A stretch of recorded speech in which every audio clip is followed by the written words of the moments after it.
ಅದಕ್ಕೆ ನಾನು ಅಪೀಲ್ ಮಾಡ್ತಾ ಇರುವಂಥದ್ದು ರಾಜ್ಯದ ಜನರಿಗೆ ಯಾರ್ಯಾರಿಗೆ ಸುದ್ದಿಯನ್ನು ನೋಡ್ತಾ ಇದ್ರೆ ನಿಮಗೆಲ್ಲ ಅಪೀಲ್ ಮಾಡ್ತಾ ಇರೋದು ಏನು ಅಂತಂದರೆ ನೀವು ಯಾರಾದರೂ 18ನೇ ತಾರೀಕು ಅಥವಾ 15ನೇ ತಾರೀಕಿನ ನಂತರ ಏನಾದರೂ ಶ್ರೀನಗರದಲ್ಲಿ ಪಹಲ್ಗಾಮ್ನಲ್ಲಿ ಈ ರೀತಿಯಾಗಿ ರೌಂಡ್ಸನ್ನು ಟೂರಿಗೆ ಹೋಗಿದ್ದೇನಾದರೂ ಇದ್ದರೆ ನಿಮ್ಮ ವಿಡಿಯೋಗಳನ್ನು ಒಂದ್ಸಲ ಚೆಕ್ ಮಾಡ್ಕೊಳ್ಳಿ.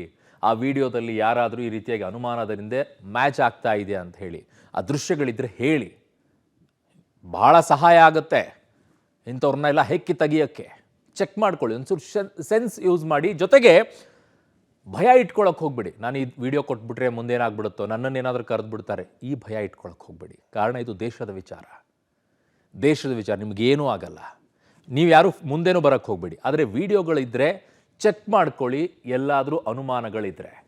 ಇನ್ನು ಈ ಮುಂದುವರೆದ ಭಾಗದಲ್ಲಿ NIAಗೆ ಈಗ ತನಿಖೆಯನ್ನು ಕೈಗೊಟ್ಕೊಂಡಿದೆ. ಅವ್ರಿಗೆ ಸಿಗ್ತಾ ಇರುವಂಥ ಮಾಹಿತಿಗಳು ಮಾತ್ರ ಕಲ್ಪನೆಗೂ ಮೀರಿ ಹೋಗ್ತಾ ಇದೆ.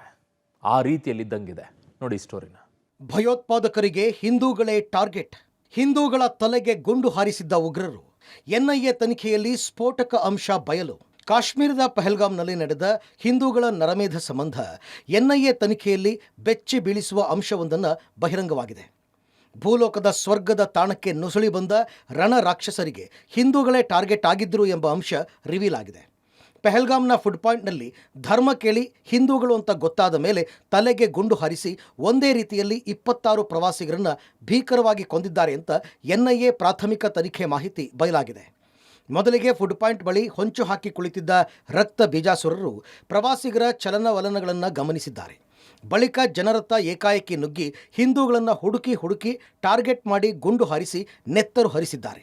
ಈ ಸ್ಫೋಟಕ ಅಂಶವು NIA ತನಿಖೆಯಲ್ಲಿ ಗೊತ್ತಾಗಿದೆ. ಪಹಲ್ಗಾಮ್ನ ಬೈಸರನ್ ವ್ಯಾಲಿಯಲ್ಲಿ ನಡೆದ ಭಯೋತ್ಪಾದಕ ದಾಳಿಯ ವಿಚಾರಕ್ಕೆ ಸಂಬಂಧಪಟ್ಟಂತೆ NIA ತನಿಖೆಯಲ್ಲಿ ಆಘಾತಕಾರಿ ಅಂಶಗಳು ಬೆಳಕಿಗೆ ಬಂದಿದ್ದಾವೆ. ಭೂಲೋಕದ ಸ್ವರ್ಗದಂತಿರುವಂತಹ ಕಾಶ್ಮೀರಕ್ಕೆ ನುಗ್ಗಿದಂತಹ ಭಯೋತ್ಪಾದಕರು ಬೈಸರನ್ ವ್ಯಾಲಿಯ ಫುಡ್ ಕೋರ್ಟ್ನಲ್ಲಿ ಪ್ರವಾಸಿಗರ ಚಲನವಲನಗಳನ್ನು ಸೂಕ್ಷ್ಮವಾಗಿ ಗಮನಿಸ್ತಾ ಕೂತಿದ್ರು. ಮಧ್ಯಾಹ್ನ 2:30 ಸಂದರ್ಭದಲ್ಲಿ ಫುಡ್ ಕೋರ್ಟ್ನಲ್ಲಿ ಅತಿ ಹೆಚ್ಚು ಜನರು ಸೇರ್ತಾ ಇದ್ದಂತೆ ಅಲ್ಲಿದ್ದಂಥ ಪ್ರವಾಸಿಗರ ಧರ್ಮವನ್ನು ಕೇಳಿ ಅವರು ಹಿಂದೂ ಅನ್ನುವಂಥದ್ದನ್ನು ಖಚಿತಪಡಿಸಿಕೊಂಡು ದಾಳಿಯನ್ನು ನಡೆಸಲಾಗಿತ್ತು ಅನ್ನುವಂಥ ನಿಟ್ಟಿನಲ್ಲಿ ಮಾಹಿತಿಗಳು ಕೂಡ ಹೊರಗಡೆ ಬರ್ತಾ ಇದ್ದಾವೆ. ಇನ್ನು ದಾಳಿಯ ಸ್ವರೂಪದ ಬಗ್ಗೆಯೂ ಕೂಡ NIA ತನಿಖೆಯಲ್ಲಿ ಮಹತ್ವದ ಅಂಶಗಳು ಬಿಡುಗಡೆ ಆಗಿರುವಂಥದ್ದು. 26 ಜನರ ಪೈಕಿ ಕೆಲವು ಅಂದರೆ ಬಹುತೇಕ ಜನರ ಹಣೆಗೆ ಗುಂಡನ್ನು ಹೊಡೆಯುವ ಮೂಲಕ ಹತ್ಯೆಯನ್ನು ಮಾಡಲಾಗಿದೆ. ಈ ಮೂಲಕ ಪ್ರವಾಸಿಗರ ಹಣೆಯನ್ನು ಟಾರ್ಗೆಟ್ ಮಾಡೋ ಮೂಲಕ ಒಂದು ಸಂದೇಶವನ್ನು ಭಯೋತ್ಪಾದಕರು ರವಾನಿಸುವಂಥ ಪ್ರಯತ್ನವನ್ನು ಮಾಡ್ತಿದ್ರು ಅಂತ ಈಗ ಅಂದಾಜಿಸುವಂಥ ಕೆಲಸವನ್ನು NIA ಮಾಡಿದೆ. ಏಪ್ರಿಲ್ 20ರಂದೇ ನೆತ್ತರು ಹರಿಸಲು ಸ್ಕೆಚ್. ಜನ ಕಡಿಮೆ ಇದ್ದಿದ್ದಕ್ಕೆ ಉಗ್ರರ ಪ್ಲಾನ್ ಚೇಂಜ್. ಏಪ್ರಿಲ್ 22 ಸಮಯ ಸುಮಾರು 2:30. ಅವರೆಲ್ಲ ಭೂಲೋಕದ ಸ್ವರ್ಗದಲ್ಲಿ ತೇಲಾಡಿ ಹೊಟ್ಟೆಯ ಹಸಿವು ನೀಗಿಸಲು ಫುಡ್ ಕೋರ್ಟ್ಗೆ ಹೋಗಿದ್ರು.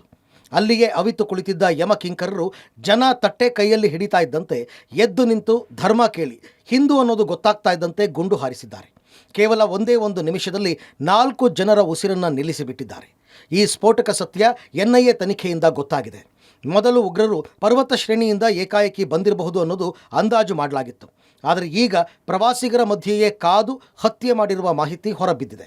ಇನ್ನು ಏಪ್ರಿಲ್ ಮೊದಲ ವಾರದಲ್ಲಿಯೇ ಶಸ್ತ್ರಾಸ್ತ್ರ ಸಮೇತ ಬೈಸರನ್ ವ್ಯಾಲಿಗೆ ಉಗ್ರರು ಬಂದಿದ್ದಾರೆ ಅನ್ನೋ ಮಾಹಿತಿ ಬರ್ತಾ ಇದೆ. ಅಸಲಿಗೆ 2 ದಿನ ಮುಂಚಿತವಾಗಿ ಅಂದರೆ ಏಪ್ರಿಲ್ 20ರಂದೇ ಹತ್ಯಾಕಾಂಡದ ಪ್ಲಾನ್ ರೂಪಿಸಲಾಗಿತ್ತು. ಆದರೆ ಹವಾಮಾನ ಬದಲಾವಣೆಯಿಂದಾಗಿ ಪ್ರವಾಸಿಗರ ಸಂಖ್ಯೆ ಕಡಿಮೆ ಇತ್ತು. ಹೀಗಾಗಿ ಹೆಚ್ಚು ಜನರನ್ನು ಕೊಲ್ಲುವ ಉದ್ದೇಶದಿಂದ ಪ್ಲಾನ್ ಮುಂದೂಡಿದ್ದಾರೆ ಎಂಬ ಭಯಾನಕ ಅಂಶ NIA ತನಿಖೆಯಲ್ಲಿ ಗೊತ್ತಾಗಿದೆ. ಏಪ್ರಿಲ್ ಮೊದಲ ವಾರದಲ್ಲಿಯೇ ಉಗ್ರರು ಶಸ್ತ್ರಾಸ್ತ್ರ ಸಮೇತವಾಗಿ ಬೈಸರನ್ ವ್ಯಾಲಿಗೆ ಬಂದಿದ್ರು ಅನ್ನುವಂತಹ ಮಾಹಿತಿ ಈಗ ಹೊರಬೀಳ್ತಾ ಇದೆ. ಅಸಲಿಗೆ ಏಪ್ರಿಲ್ 20ರಂದೇ ಈ ದುಷ್ಕೃತ್ಯದ ಪ್ಲಾನ್ ಅನ್ನ ರೂಪಿಸಿಕೊಂಡಿದ್ರು. ಆದರೆ ಅವತ್ತು ಹವಾಮಾನ ವೈಪರೀತ್ಯ ಆಯಿತು. ಹೀಗಾಗಿ ಪ್ರವಾಸಿಗರ ಸಂಖ್ಯೆ ಕಡಿಮೆ ಇತ್ತು. ಹೆಚ್ಚು ಪ್ರವಾಸಿಗರನ್ನ ಕೊಲ್ಲುವಂತಹ ಉದ್ದೇಶದಿಂದ ಅವರು ಏಪ್ರಿಲ್ 22ಕ್ಕೆ ಈ ದುಷ್ಕೃತ್ಯದ ಪ್ಲಾನ್ ಅನ್ನ ಮತ್ತೆ ಪೋಸ್ಟ್ಪೋನ್ ಅನ್ನ ಮಾಡಿಸ್ಕೊಂಡ್ರು. ಮಾರಣ ಹೋಮವನ್ನೇ ನಡೆಸಿದ್ರು ಅನ್ನುವಂತಹ ಆತಂಕಕಾರಿ ಮಾಹಿತಿ ಈಗ NIA ತನಿಖೆಯಿಂದ ಬಹಿರಂಗಗೊಳ್ತಾ ಇದೆ.